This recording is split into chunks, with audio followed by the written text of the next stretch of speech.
The Workers' Circle is a national Jewish social justice organization that's been building community for 125 years. We were founded by Yiddish-speaking immigrants fleeing autocracy and in search of democratic freedoms. Our founders' language, culture, and activist spirit continue to drive our work today.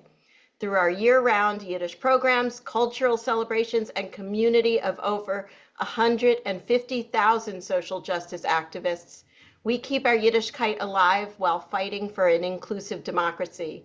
We even lead Jewish heritage tours to Poland and Lithuania, which makes tonight's conversation particularly meaningful.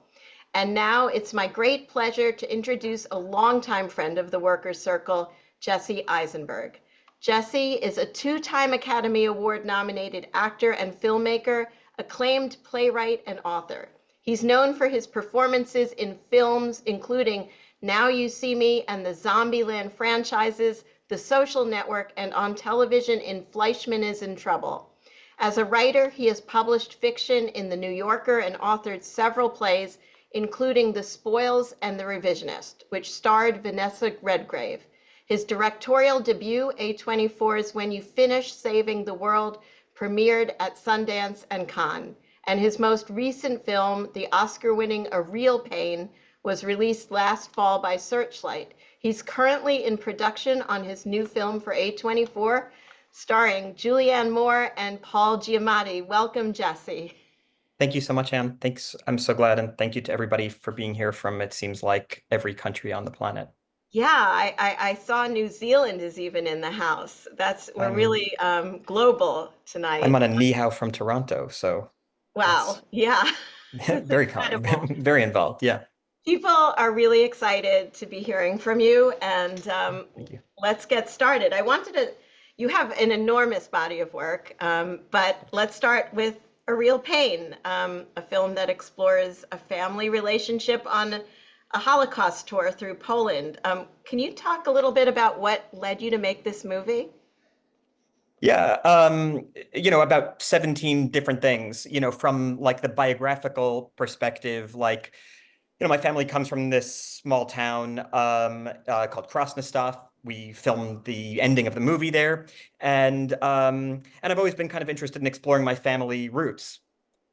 I wasn't sure exactly even why until I got older and started thinking about why I had this kind of fixation on my family history, especially around that time. And I think I was just looking for some kind of like meaning in my life that I felt lacking in my own comfortable, modern life. And so I was trying to connect, I think, to something that felt historically more significant, to ground me in something, that felt more meaningful. And so I became really interested in it. And then my background as a writer is more just like, characters and, dramedy, comedy, drama kind of, situations. And so I was thinking about, how I can kind of fuse those two things, my interest in Poland and my family's history, and my interest in writing characters that have an unusual dynamic, but also trying to kind of comment on just like modern, Western kind of life, modern problems, and how we, or at least I'll speak for myself, how I, have, just like a cavern of self-pity with absolutely no reason or need to have self-pity. And then I feel embarrassed that I had self-pity with no direct need, and then I then I get into a spiral, and that's kind of what the movie is about. It's talking about kind of privilege and modern pain, but set against the backdrop of a lack of privilege and historical trauma. So um, you talk about this cavern of self-pity. Is that the Holocaust is that you've always felt really connected to the pain of the Holocaust, or is it more of Jewish a No, Jewish no, no, related no. I feel bad like about my torso when I wake up, and like it's and so like I'm consumed by this and fixated on this ridiculous thing, and then I don't know what I should be eating in the morning because I read too much about food. So anyway, I'm consumed by what I would consider these kind of like modern, very privileged preoccupations, but when I write, I am investigating these preoccupations with a self-critical eye, and it creates like a story or creates characters that I think are probing and hopefully relatable.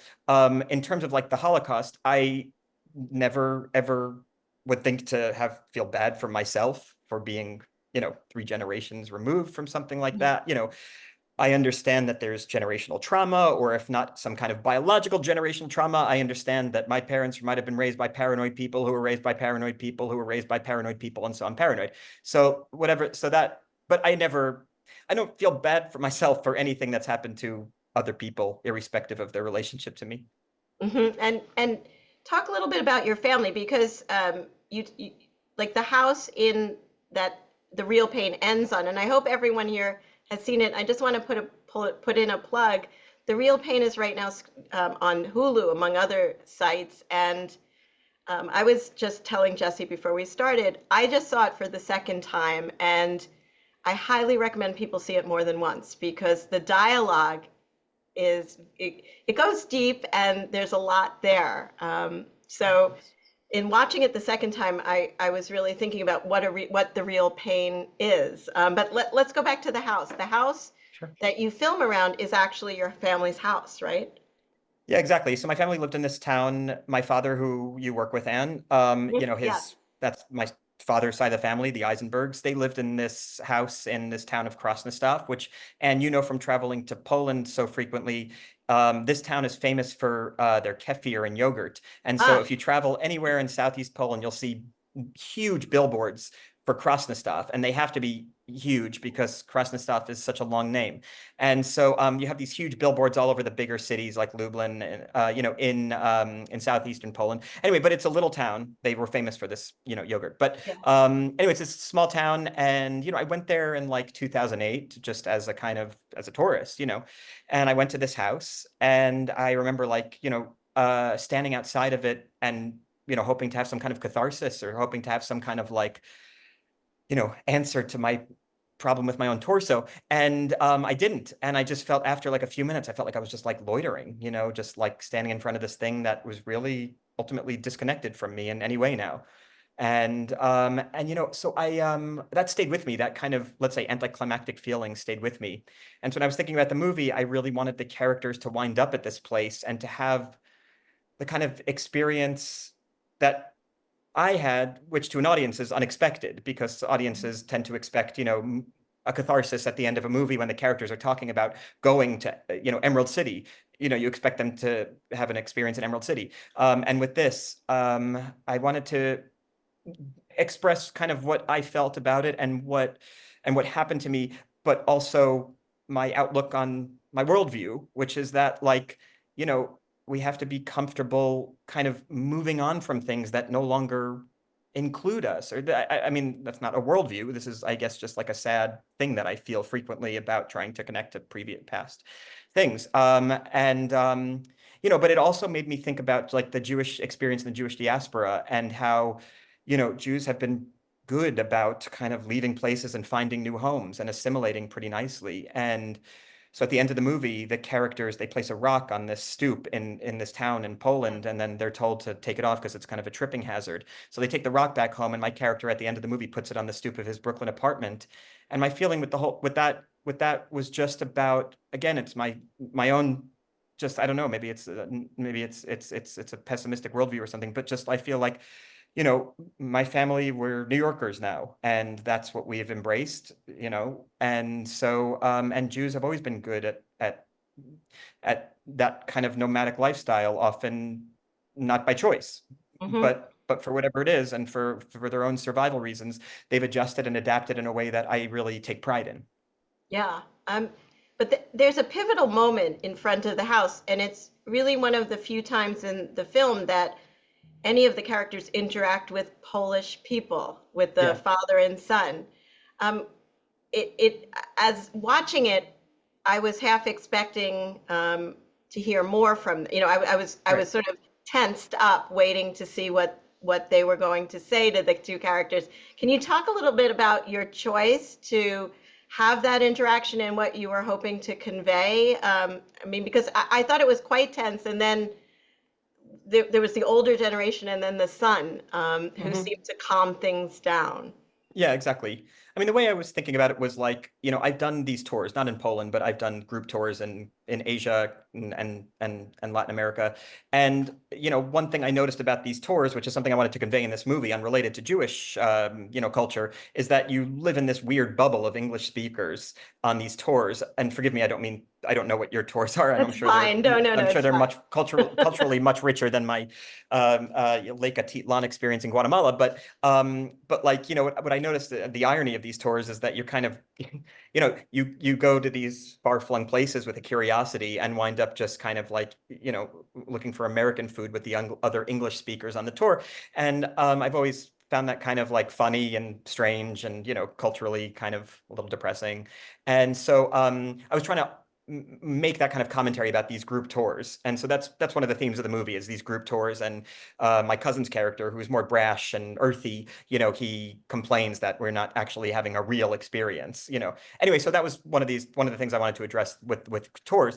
But in terms of the interaction, my feeling is, and you and I have spoken so nicely about this over the last few years, like I really feel very wonderfully supported in Poland. I mean, yes, I'm a movie actor. People know who I am. People are probably 10% nicer to me than they might otherwise be. But I was there for a really long time, and I worked with 150 people on our crew very, very closely.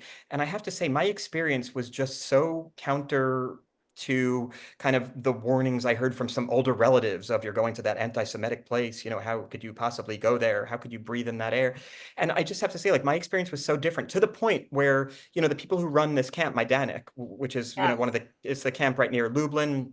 It's a camp that we filmed our movie at, is run by these like young non-Jewish academics. And I spent a lot of time with them because in order to film there, you had to get a lot of clearance and sure. discussions and meetings about script and everything. Anyway, so I just was so overwhelmed by these young academics who were really bright, could do any job in Poland that they want, and yet they spent their days like driving to a concentration camp. And I asked them why, and they were like, "We think this history is really important for people to know."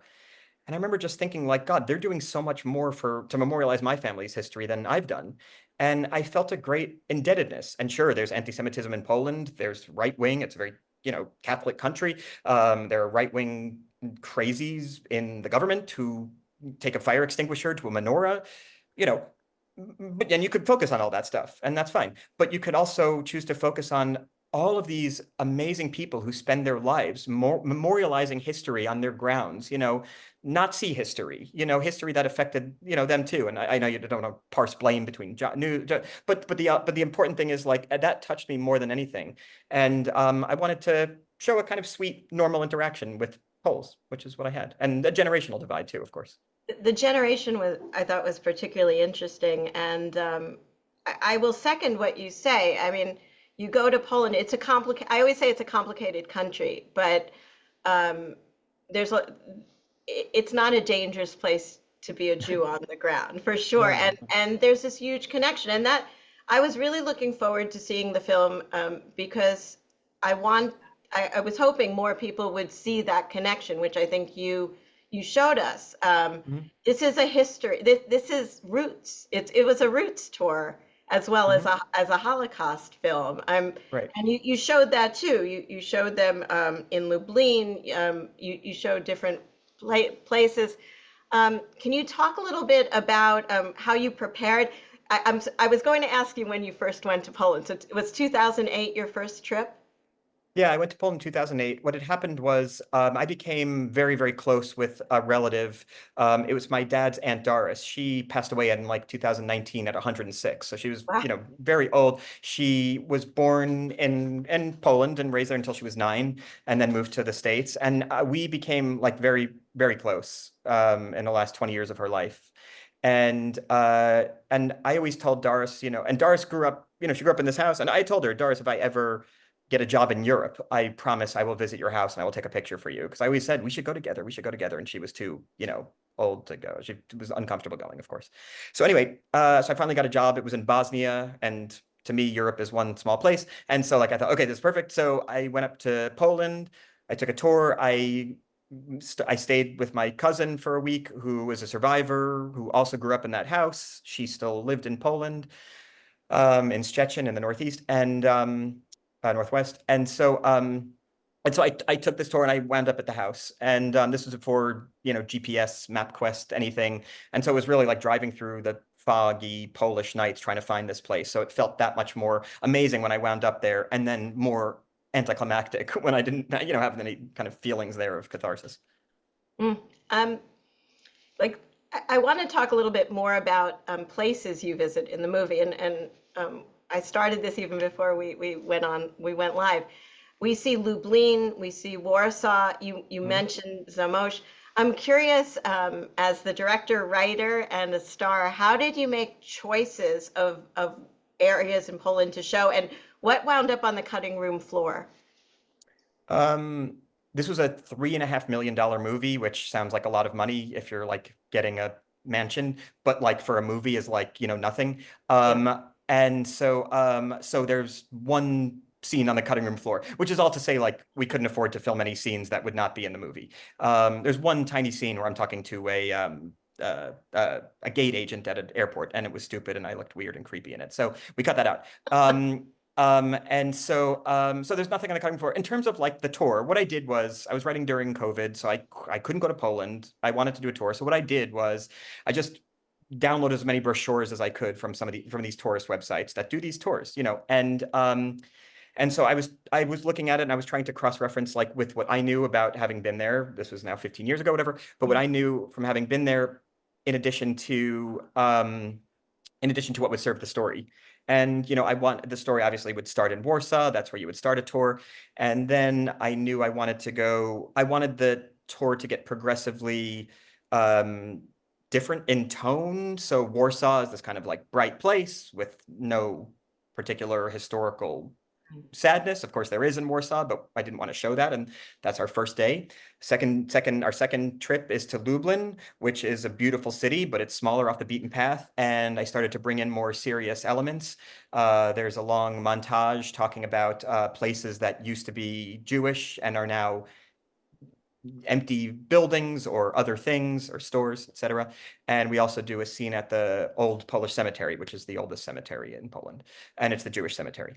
And then for the third trip, I wanted to take it to finally the concentration camp, which is the kind of, let's say, emotional pinnacle of these tours, but not the emotional pinnacle of the movie. The emotional pinnacle of the movie is when they go to their family's house, because that's the real personal thing. And so I was just trying to kind of like figure out how to make a movie that kind of slowly warmed the audience up for something that would ultimately be more feeling and dramatic. And so that was from like a dramaturgy place. That was how I thought about it. And then from a practical place, it was just like, what are these brochures telling me that they should do? And then because I was writing during COVID, I just went on Google Maps and did like a street view, and you could just take the walk. You could take the walk. Not only can you take the walk of Warsaw and Lublin, but you can now take a walk in Majdanek, the concentration camp. They Wow. after the movie, not because of the movie, but after the movie, they put it on Street View. And so, you could be cynical about technology mixing with Holocaust tourism, but you could also, you know, if you're me, I was so amazed and warmed that they did that, because it allows people to go there that that wouldn't be able to otherwise go, or allows people to go there and from the safety and comfort of their home, and maybe they would never be interested in going elsewhere, otherwise, whatever. So yeah, so that was really convenient as a writer. Yeah. It was an interesting choice. The visuals in Majdanek, and also you used silence a lot. I think most of the Majdanek visit was done in silence, wasn't it? Mhm. It's rare to see that in movies. Can you speak to that and that's really wearing your director hat, I Yeah, I think. mean, when I was writing the script, I knew I wanted the characters to go to a concentration camp, which is what you would do on these tours.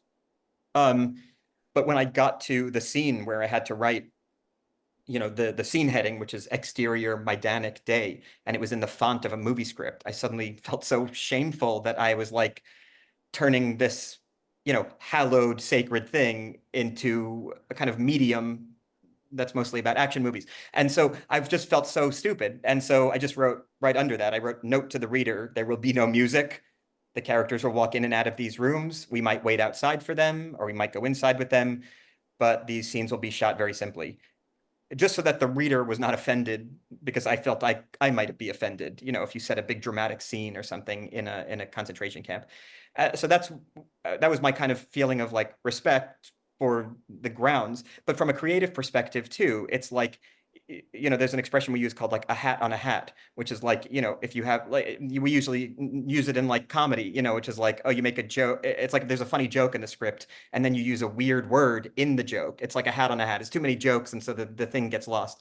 And so I don't know what the dramatic version of that would be, but I imagine it's something along the lines of shooting a dramatic scene at a concentration camp.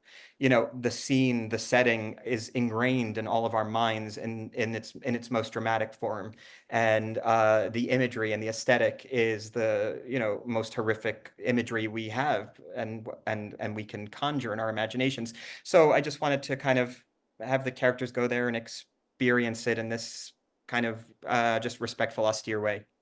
It really worked. And I just kept noticing throughout the movie, also in Lublin, you had a long stretch of without dialogue while you were panning a mural, the mural in Oh Lublin yeah, that yeah, shows it's Jewish amazing. life. So you know Um, that mural, huh? oh yeah, I've seen it. Amazing. Lublin is a fascinating place, and again, it's devoid of Jews, but it was a center of Jewish life. I mean, Oh yeah. there are some Warsaw. There's a JCC. Other places there is Jewish life in Poland, but that it's a very long mural. Again, I just want to sort of see if you have any comment on giving us that vision and the silence, so that we kind of the viewer is taken into your vision. Oh, thanks. Yeah, I mean, I have an incredibly short attention span, as you could probably tell from I think it's the shortest movie to ever be like nominated for the awards we were nominated. It's a very short movie because of my attention span. But when I was like scouting locations and we went to Lublin, I had never seen that mural. I had not seen it in pictures. It was not there when I was there in 2008, or if it was, I didn't notice it. Maybe it was, and I just didn't walk past that particular canal. And when I saw that, I was like, "Oh my God, this is the whole movie. This is the entire movie. Is these two slacker kids walking on top of this thing as buses pass by with no one noticing that just below is this history? Is this history?" And it was like, this is I couldn't if I conceived of this thing, we couldn't afford to pay somebody to paint this thing. Like, but I would never even conceive of something so interesting. And what was so amazing to me was tonally right with the movie, which is that it's kind of unheralded. And like a lot of this movie is kind of talking about like the kind of quiet impact Jews had here and there, in a way that sometimes is unceremonious. And Yeah. so I just thought it was amazing. And then, my editor, who has an even shorter attention span than me, we both were watching the scene. We did this long shot. Our cameraman went on a Segway, those like Segways where you lean your Yes. body. There's a camera equipment version of a Segway. And so we had this amazing guy who's this great camera operator there. He rode the Segway for like a long time, and we were looking at it in the editing room and just going, yeah, just stay in. It's amazing. Also, like audiences for a movie like A Real Pain, like audiences get kind of used to the very fast rhythm of it. And so to kind of slow down, you kind of have to make more of an effort because people are not primed to slow down and take in the imagery. Yeah, yeah. Well, I thought it worked, and it's a place that I do recommend people see. I mean, wherever you Yeah, go in Poland, there's a sense of eerie, I would say, because sure. there was Jewish identity is kind of coming out of the ground almost, and you Yeah. see little snippets, and that's another piece. You found Yiddish writing on some of the walls, and you featured that. So, I mean, what was that your intention to kind of? It's almost like a ghost. Exactly. It's a presence in the room, and your film captured it. How long did it take you? You must have done a lot of scouting to kind of Yeah, locate it all was these things. really interesting. Like I just finished directing this new movie, which you mentioned it takes place in the world of musical theater, and we scouted for so long because we're trying to find because we don't know what because we were looking for like a theater that could be a theater and have all these things that the movie requires the theater to have. But with A Real Pain, I knew everywhere I wanted to shoot. It had to be these buildings. It had to be this monument. It had to be this camp. Had to be this house that my family lived in. And so the location scouting for A Real Pain was really more about trying to kind of negotiate or find a way to have a contact with the various people we needed. And so the location scouting was really fascinating because it was a bit narrow-minded in that way. We needed certain places quite specifically. But while we were in these places and everything, I would walk around, I would read the history, I would read Wikipedia, just really kind of practical, informative things. And you go down a rabbit hole in Wikipedia. Oh my goodness, this building that sits above this gate used to be a Yiddish theater, and now they're selling ice cream here. And you go down a rabbit hole on that, and it's just the most interesting thing. And you think, well, this is visual, it's here, we don't have enough time or money to like shoot in another place, so let's just get a shot here and I'll figure something out. So it partly was being open to it, is partly just my own great curiosity about it. I'm just so curious about the place. I'm so curious about the history. And it felt just like kind of like a lucky thing to have a camera crew there to explore this kind of fixation I have. And one of the joys of the film is we really feel the way you shot it, we're kind of on the tour with you. Yeah. Um, Even if it's not the tour we would wish, and it's certainly not the tours And certainly that not the I people you'd want to lead, travel with. but it gives people a taste of this heritage and why they Exactly. would want to be there. My hope really is that my hope is that the general reaction is, oh, I'd like to travel there, not how awful. Um, it's a road trip movie. There are certain tropes with road trip movie, which is usually you're shooting characters in the back of cars and shooting characters on airplanes, buses, trains, and you're shooting characters from outside the car window as they contemplate the world. There are certain like visual and thematic tropes that are required for this genre. And my hope all the time was I hope that this feels like an appealing tour, if not an appealing set of cousins to travel with. Yeah, I of course see Poland as a place where I feel so deeply connected to my Jewish identity and to Right. roots. So I'm not objective, but I'll be curious in the chat if people are interested in exploring Poland, because I'm hoping that your film opened that up as well.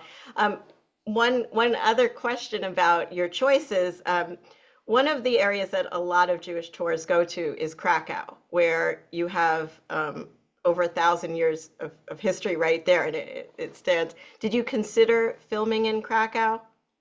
I didn't because I felt like it served a similar purpose that Warsaw and Lublin, and forgive me for putting these three very different Oh cities in no. the same thing, but just movie-wise, it felt like I'm repeating myself of showing more beautiful locations. To be also quite frank and practical, it's really hard to shoot in Krakow. It's everything is protected. They shoot a lot there. They shoot a lot of Holocaust movies there because of, Auschwitz and Schindler's List so I just had this instinct to avoid Krakow. And I was really more interested in kind of like the history that was related to me and my family, and Krakow was just not on part of that history. Sure. No, and it makes sense, and it was refreshing. I mean, I can't recall seeing another movie that shot in Lublin. I know, I know, I know. I And realized I that as soon as we met the film commissioner, and they were like, "What are you trying to do?"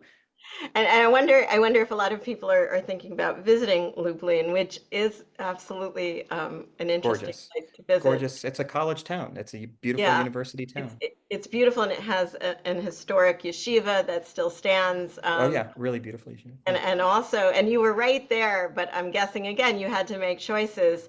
There's a small museum in Lublin where the Poles have attempted to recreate every home. There's a diorama of the Jews who once lived there. You Really? didn't go. We'll No. talk. Yeah, Oh my it's God. when you were standing at I assume when you're standing at the there's sort of you're undercover. There's that archway. In Yeah. that archway, at least when I was last there, there's a museum and it's dedicated to the preservation of every address of a Jewish family. And they have folders with that they've identified every Jewish home pre-Holocaust, and they give you as much information Oh as my they God. as they can. I don't know why they wouldn't have. That arch thing, there was like an old theater called like the S&R Yes, Theater it's or in the something. theater. It's in the Oh, it's in theater. there. Oh, It's an I don't incredible know. museum, Oh my perhaps God. because when I travel, I go with all sorts of insiders. We got access to it. I hope it's still there because That is so funny. I wanted to go up to that theater. I mean, I read all about that theater, but it's called the what was I forgot something the Gate something theater. Yeah. I'll never forget. NN Theater. That's right. Yeah, Yes, it's Benjamin. in the Yes, the NN theater, Theater. Yeah. and there's and the this group in Lublin have, they were very, it was a majority Jewish place, and that's something your Right. film that always struck me by surprise from when I started returning. Oh, someone just said they just returned from Lublin. Benjamin Benjamin Poland Poland. Oh my goodness, said, that is so funny. yeah, and Benjamin, if you saw that museum, let us know. But it what you're saying about the keepers of history, and some people say it's not history yet. As long as people experience, so we still have Holocaust Right. survivors alive, is it Right. history? We can, Right. we can all acknowledge what it is. Right. Um, and there, yeah, the town understood the loss of the Jewish Right. population, and they sought to preserve it in any way possible. And these folders, you can walk around and you pick a folder and you can see, a family and what if they knew what they did, and they were really My goodness. preserving memory. If you Oh go my back, goodness. someone That's should open fascinating, it. of course. Yeah. Oh, good. And Benjamin said that he was Oh, there. yeah, He wanted Teatra and then yeah, Teatra. so there's so many places. In fact, there's so many people who are committed to preserving the Yeah, life. of course. Um, Exactly, I yeah. I wondered, and I'm being wonky, but you were standing in front of a Rappaport statue to the Warsaw Ghetto in Warsaw. Behind it is the Polin Museum of the Jewish people. Yeah. Well, did you visit that while you were there? Yeah, of course. I mean, it's like the coolest thing. We had our movie premiered at the Poland Museum. Oh, okay. Yeah, it was just like when I went there in 2008, there was no Poland Museum. And so it was this like kind of vast expanse with this, Right. dramatic statue. And just like the Jewish person in me went back and said, "Oh my God, what an amazing museum." And the filmmaker went back and said, "How the hell are we going to shoot around this thing? It's massive and modern and it doesn't look right." And so I was just like immediately disappointed to see it, but also went inside and it's perhaps the most incredible museum I've ever seen in my life. Not only because of the themes that relate to my life, but just also the expansiveness of it is unbelievable. Um, but we couldn't film in there, and I was thinking like, well, even if we could film in there, you don't want to film scenes inside a museum. It's like the most boring thing you could possibly do is film a movie inside a museum. Yeah, I do understand it.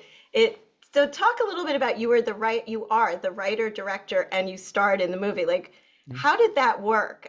That's a lot of hats to wear, and which hat like was dominant while you were filming?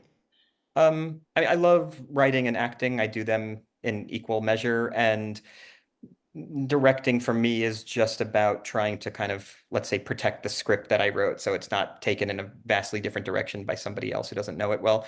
But I don't love movie directing that much. I just finished directing a new movie. We finished on Thursday. Oh, And awesome. I mean, thank you, thank you. And it's a labor-intensive process where you're kind of constantly wondering if people's planes are going to land who are supposed to work tomorrow and logistical things. And they can't get the blue car. Would you mind using a red car? And you never thought about a car color being important in your entire life, even when you've bought cars. And yet now suddenly you're like, a blue or red car, I don't know. One will ruin the movie and one will make it good. And so like it's a lot of that stuff. Whereas like writing and acting feels very freeing to me and very like I would say more creatively organic. But I like being busy more than anything. I'm sure there are a lot of artists on here, and the thing I always think about is like the successful artist is just the busy artist. It's not necessarily the artist with the awards or the money, but it's just the person who maintains some kind of semblance of consistency in a very unstable profession.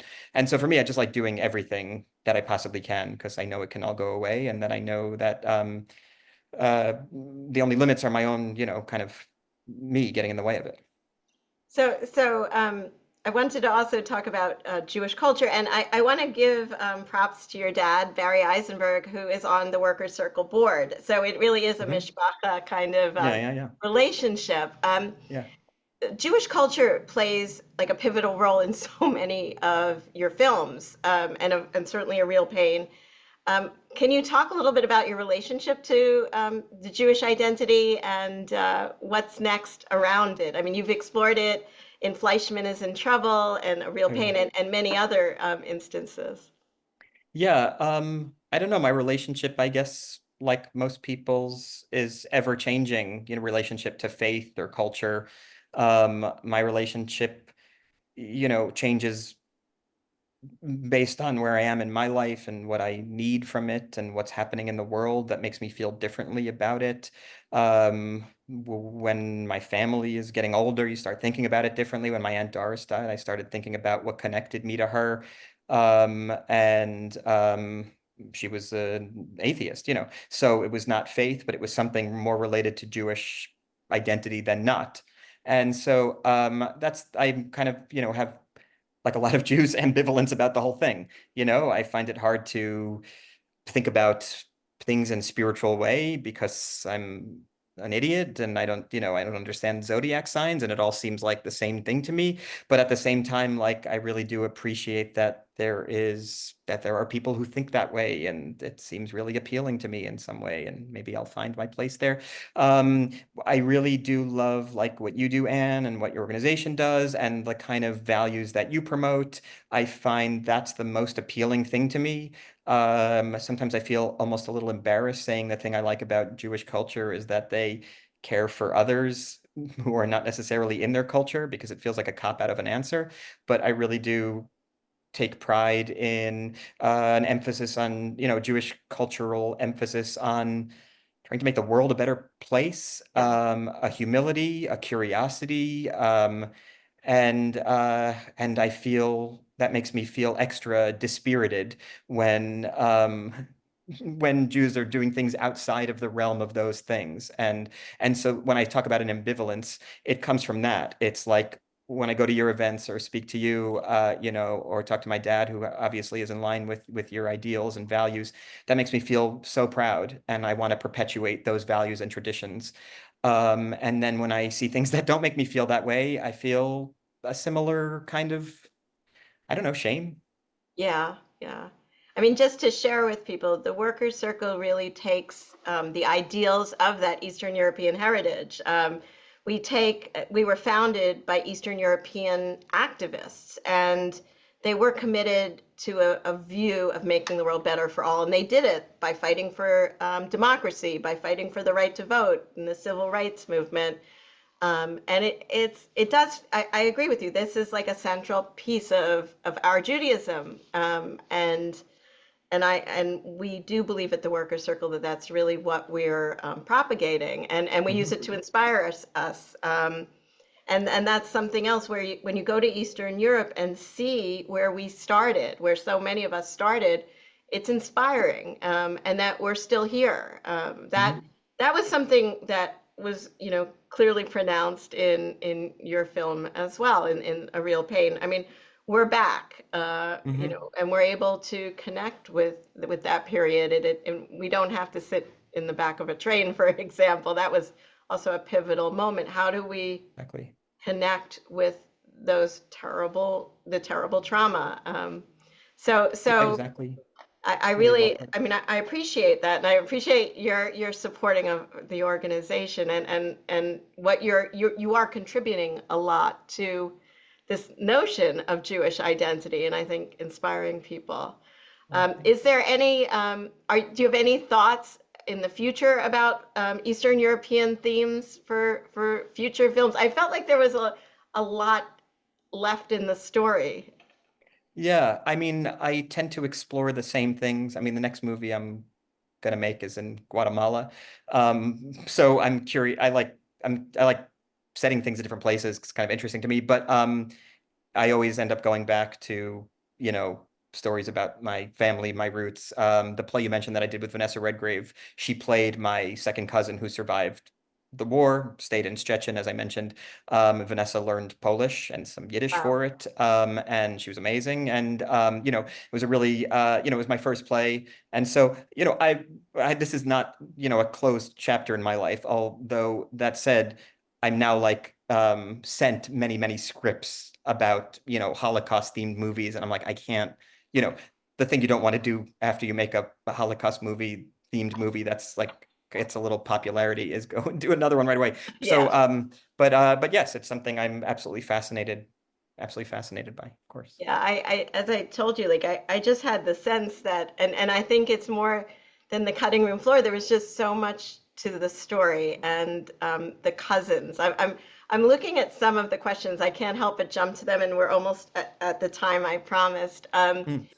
Someone, Patty, was asking about the theme of intergenerational trauma as it's personified in Benji and Hmm. David. Can you talk about that? The two of them. Yeah, And I mean, I know nothing about it from like a scientific perspective.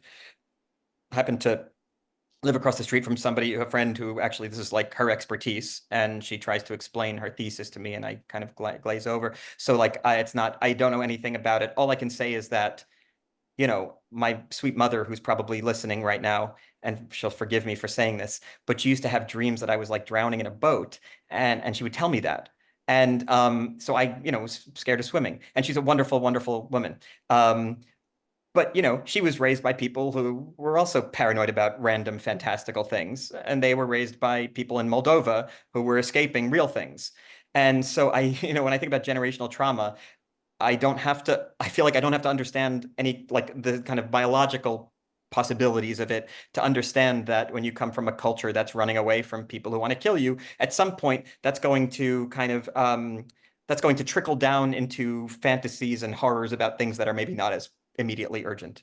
yeah, yeah, and I was wondering too, as I watched the two characters, the two cousins. One of them, Benji, feels pain. I mean, he's Hmm. all pain, and then your character really has a problem, connecting with pain. Yeah, exactly. Did you have an idea? Like, I'm curious when you took, and then there's the pain the audience is experiencing watching all of this unfold. Um, what was if someone asked you what was the real pain, what was it? Oh, it's my cousin's pain. Like what I wanted to display in the movie was that my cousin is in pain, Hmm. and there is nothing I can do to help him. And it's just this unfortunate thing. And so that's what my feeling of the movie is, that the movie for me, but people interpret it in different ways, and they're also correct. But for me, the movie was about my character realizing that this guy that I was always in awe of, that I always celebrated, is going to have a painful life. I don't know how long it'll be or how bad it will be, but it's going to be really objectively difficult for him. And so the goal of the movie for me as the filmmaker, but also as the character that I played, was kind of understanding just a little bit of the depths of my cousin's life experience. And so that was, yeah, the pain. And this is what and again, I don't know if it's related to, you could relate it to generational trauma, and but you could also, but there are certainly people who don't come from generationally traumatized people who have deep, deep wells of, terrible Sure, depression. sure. We've been talking about a real pain, and I want to acknowledge because I saw a number of people are on from Washington, D.C., Oh, and right. Yeah, I saw that I too. just Yeah. want to share Yeah, our condolences. thoughts Yeah, and yeah, of and course, of how course. I know this is a really a hard day, and it'll be hard for some time. We live in Yeah. a world that's very complicated, and that's another, I think, part of the movie, part of a lot of your films is how complicated the world is, as you say. People who are in real pain because of trauma, immediate or distant. Exactly. Yeah. Uh, I have here a question from someone I know, Mark Sletsky, and he said on Yom HaShoah they paired a real pain with the pawnbroker as a way of dealing with the internalization of Holocaust for direct survivors and 3 generations later. Oh, I haven't seen the pawnbroker, but I understand yeah. it's another film that deals He's a with survivor. Yeah. And he's a pawnbroker in New York. God, I haven't seen it in 20 years. Yeah. Yeah. Oh, yeah, that's an interesting pairing, and hard to compare to Rod Steiger. Yeah, that was an amazing movie. Okay, yeah, I just was curious if that influenced you. No, I did watch it 20 years ago when I was like interning at a company that was making a movie called Hollywood and the Holocaust. And and so I was like watching all these old Holocaust movies and I had to like transcribe certain scenes. And no, that's a very, very heavy movie. I mean, and was also made much sooner after the Holocaust. So, I don't think a movie like mine, which has levity and, it's colorful, could be made at any other time than now. Yeah, no, I understand. I'm just looking at other questions. By the way, somebody here says The Real Pain was the best film of the year in my top 10. I just think it's worth mentioning. I'm just, oh, someone wants to know how did you come up with the title? But I think we've been talking about the title of it. Is there anything you can add? Oh, it's so hard to think of a good title, but like, as I was writing, themes emerged about pain and little things like my cousin's character said the best moment in his life was when his grandmother hit him in the face and that he was hurting, but and little all these themes started to emerge and my own antidepressants started to emerge, my real life stuff started to emerge about my own pain, and then also as kind of as you mentioned, kind of trying to hide it or bury it and mask it, and and yet at the same time choosing to go on a Holocaust tour, which is about the opposite, which is about opening up. And so all these themes come out, and then I don't know, one day it hit me as I was walking out of the library that I can call it a real pain because that's kind of a funny expression that you would use for somebody who's a little annoying, but it also has this kind of secondary, meaning. Yeah, I thought of it as really kind of a deep pain, and just I have to add, like I thought your character might have more pain almost than Kieran Culkin's character, his Yeah, but ability my to. character, that's true, that's true, that's true. Except my character says like I jog and I move forward and I meditate, and it's like it's Yeah, what I would call like kind of the managed pain of somebody who's probably never going to be comfortable in their own skin, yeah, which is maybe my lot. But Kieran's character is somebody who was on the verge of ending things. yeah. That's true. That's all true. This was kind of a family that it was a true family dynamic. Your son plays your son in the film. Yeah, yeah. I understand he's asked for a multi-film deal. Is this true? Yeah, yeah, exactly, exactly. He's meeting with Joel Silver next week. That was all. I mean, the opening of the movie was my character driving past Lefrak City, which is where my dad was raised. And it was in the script that they drive past, they're driving driving to JFK Airport, and they pass Lefrak City, which is where my dad grew up. And then the movie is obviously then about me and my generation. And then I go to my grandparents' generation's, house in Poland. And so I just wanted these four generations in the movie. Turns out it's really hard to get a shot of Lefrak City from the LIE when you're going eastbound because it's 16 lanes of traffic on the other side, and we didn't have a zoom lens on the camera that day. So, all the best laid plans. But I was trying to kind of include that, and I named my movie company, which was like a producer on the movie Rego Park, which is where my dad grew up. And yeah, I was just trying to connect all those dots, and there are a million things like that in the movie that are not obvious or noticeable. So I'm going to quickly tell you guys that we have just a few minutes, and I'm going to take one or two more questions. But in the meantime, if you want to support the Workers Circle, the work we do, please feel free to make a donation. And Danielle, actually, I thought we'd put that in the chat. So um, there is a link in the chat. You can also text. So let's go back to talking, and please put the link in the chat for anyone who wants. So I have someone asked an interesting question, which is, you are in so many Jewish themed films. Are you afraid of being typecast? um, I don't know. The first movie I was in was called Roger Dodger, and it was about like a 16-year-old kid coming to New York to meet his uncle, who he heard was like a ladies' man, and I'm trying to like meet women. And so my character comes from Ohio, and he's kind of like a hayseed, and he comes to the big city. And when I was acting in the movie, it was my first movie. I was acting in this movie, and I was like trying to be funny in it, and I was trying to be like entertaining and interesting in the movie. It's a great movie. And the director just kept telling me more Woody Harrelson, less Woody Allen.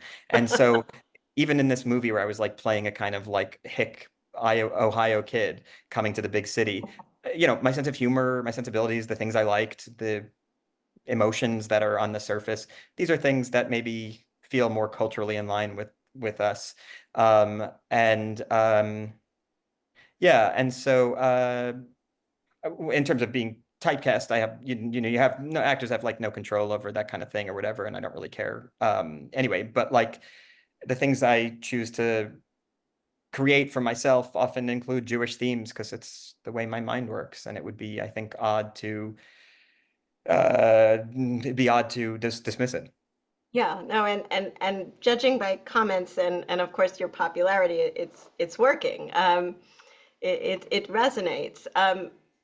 Hester is asking, does the mantra of never forget resonate with you as a person and as an artist? And oh, she said she follows it up with, do you feel more responsible to tell Holocaust or Jewish stories with this experience behind you? Um, I don't view myself as an important person. I'm not in politics. I'm doing a talk like this because I love you and know you and my father. But I don't think that what I say is important in any way.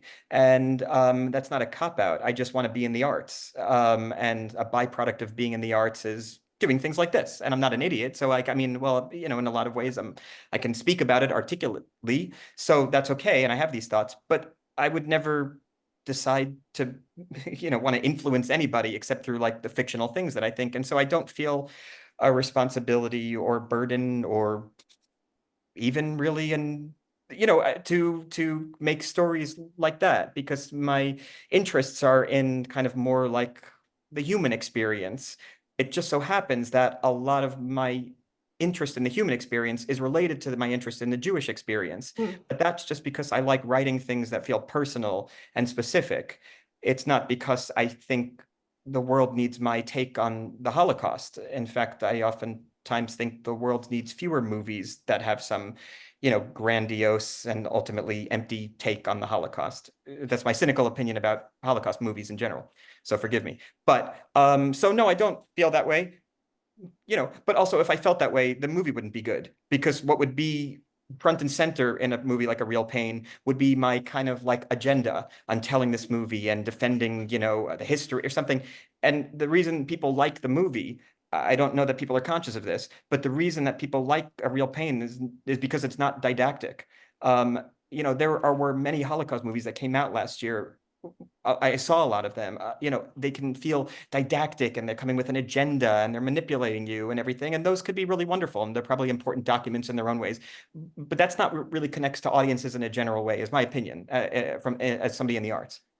Yeah, no, I think for those of us who've seen the movie and enjoyed it, a lot of what is so appealing is you give the audience a lot of opportunity to make up their own minds to Yeah, think, exactly. and that Exactly. is rare these days. I just want to mention Benjamin Pollan Yeah. talked about who was in Lublin. He says the tour he was on was all 3G Holocaust survivors, and we all discussed your movie and really appreciated your representation. Oh, that's so I interesting. think Wow. 3G that's really Holocaust tour. That's amazing to yeah. hear. That's Yeah. amazing to hear. I mean, there's I'm glad you're making these films. And is there anything you can share with us about what's coming up next in the last minutes? Um, I did, yeah, I just made this movie. It's like a, Holocaust. That's the opposite of a Holocaust movie. It takes place in musical theater. But one thing did occur to me when we were talking earlier about kind of when you were saying that the movie kind of says like, we're back, or, and this Mhm. was just an experience I had with my kid my kid was like 1.5 years old and we went to Dachau. I was working in Munich and we wanted to go to Dachau and we didn't have a babysitter. It was in Munich. I didn't know anybody.